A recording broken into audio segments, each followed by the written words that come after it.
हर हर महादेव।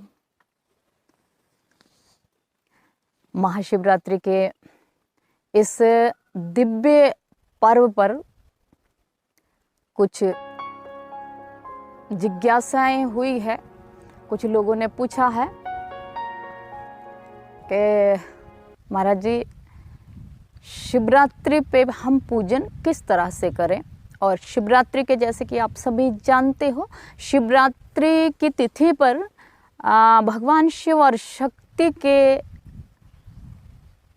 पूजन का बहुत बड़ा महात्म्य है। महात्म्य मायने कि बहुत अनंत लाभ की प्राप्ति होना।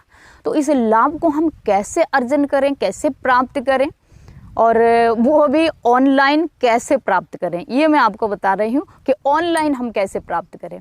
तो इसी विषय में चर्चा करेंगे कि शिवरात्रि के दिवस आपकी थाली में, यहीं से बात स्टार्ट करूंगी, आपके पूजा की थाली में एक जो आपका पात्र है जिसमें आप भगवान की पूजा करना चाहते हैं, उसमें सबसे पहले आपके पास सामग्री क्या हो। एक तो पंचामृत का बहुत बड़ा महत्व है। 5 अमृत, घृत, दधि, दूध और शक्कर, शहद, इन 5 चीज़ों से, जिसको कि पंच अमृत कहा गया। ये 5 प्रकार के अमृत है। अगर इनको अमृत कह रहे हैं तो ये भी जान लें, ये भी समझना चाहिए कि ये अमृत है तो हमारे अपने आप के लिए भी ये कितने उपयोगी है।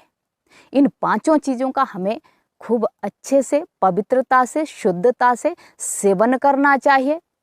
अगली बात ये भी है कि अगर ये 5 अमृत है तो इन अमृतों को हमें कभी भी व्यस्त नहीं करना चाहिए, यहाँ वहाँ कभी भी छोड़ना नहीं चाहिए या फेंकना नहीं चाहिए, और जूठा करके कहीं इधर उधर उड़ेलना भी नहीं चाहिए और जूठा छोड़ना भी नहीं चाहिए इन 5 चीज़ों को, क्योंकि ये अमृत है। लाभ हमें साधना और भक्ति का भी तभी मिलता है जब हम सभी बातों का ध्यान रखते हैं। तो ये बहुत गौर करने का विषय है, क्योंकि इन 5 चीज़ों का जो परित्याग किया जाता है, इनको फेंका जाता है, व्यस्त किया जाता है, यहाँ वहाँ नाली गड्ढे में फेंका जाता है, तो उससे जो है हमारे घर में दारिद्र्य का योग बनता है। ये जान लें आप। इसलिए अमृत को पवित्रता से, बड़ी स्वच्छता से हमें इसका सेवन भी करना चाहिए। तो हमारे पूजन के पात्र में पंचामृत होना चाहिए, ये ज़रूरी बात है, पंचामृत हो। और विशेष जो महात्म्य है उस दिन, वो बहुत बड़ा महात्म्य है, बहुत बड़ा लाभ क्या जो विषय है, दंत कोटि सहस्त्राणी, इस तरह से जो कहा गया है कि यानी कि करोड़ों कन्याओं, शास्त्रों, यज्ञों के बराबर कन्याओं के विवाह, यानी कि करोड़ों कन्याओं का विवाह और शास्त्रों यज्ञों का जो फल मिलता है वो भगवान देवादिदेव महादेव के शिवलिंग पर एक बिल्व पत्र चढ़ाने से प्राप्त होता है। तो हमें इस लाभ को बिल्कुल भी नहीं छोड़ना है।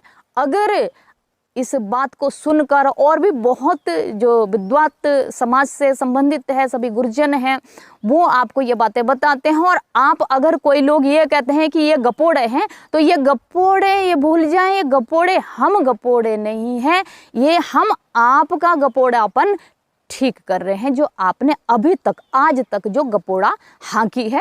तो इस बात का विशेष ध्यान करें। हमारे शास्त्रों वेद विधान है, शास्त्रों का और वेदों का विधान है, और यही सत्य है कि भगवान शिव का अभिषेक किया जाए और बिल्व पत्र से उनका पूजन अर्चन किया जाए।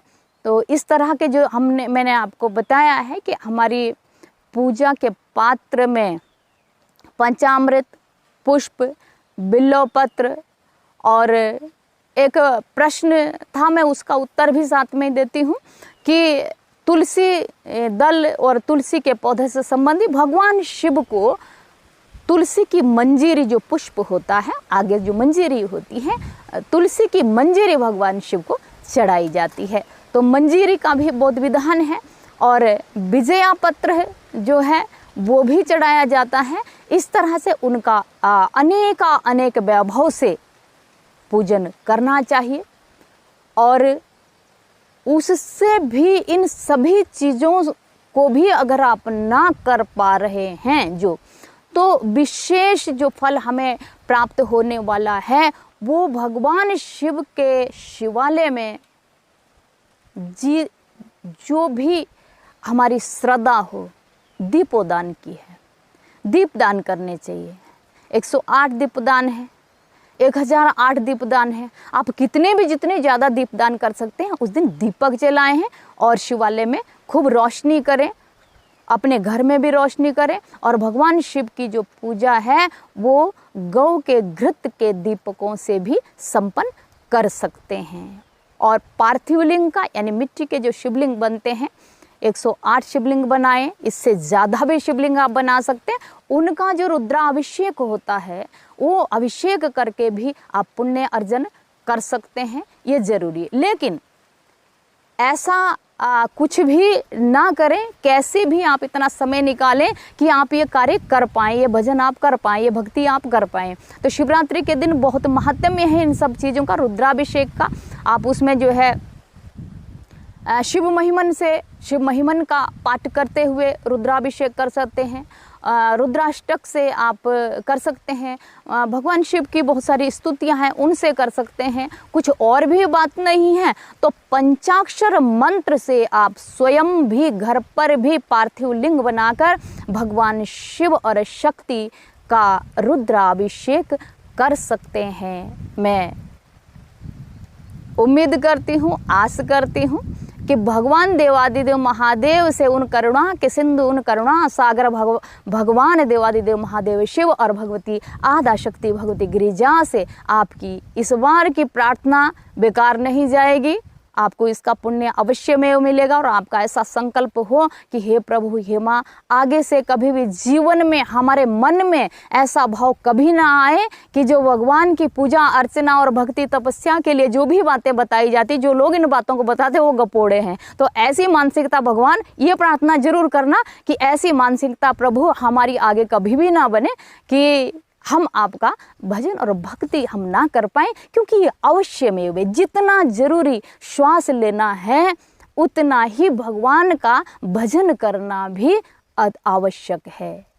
तो इसी भाव के साथ, इसी कामना के साथ कि आप सभी का कल्याण हो, आप सभी का सुख संपन्नता में वर्धकता हो, आइए एक बार बड़े प्रेमा भाव से भगवान देवादिदेव भगवती आद्याशक्ति भगवती गिरिजा को जय जय शिव।